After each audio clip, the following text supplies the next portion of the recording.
can mektim senin nur quyosh bo'ldi menga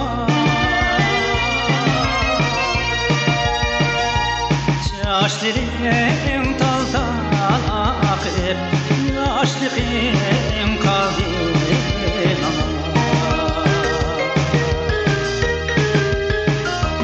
Yaşlarım tal-tal akıp yaşlığım kaldı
Şefkatin bostanida erkilep üstüm ana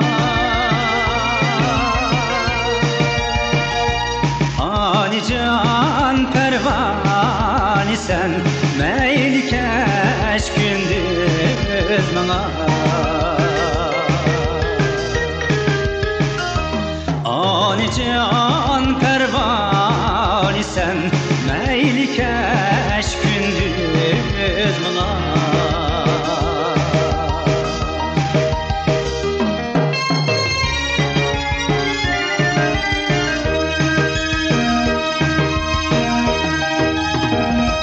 Ani can boynun var tügimez karzim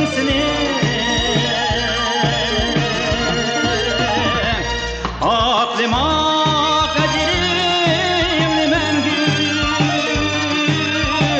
Hırçum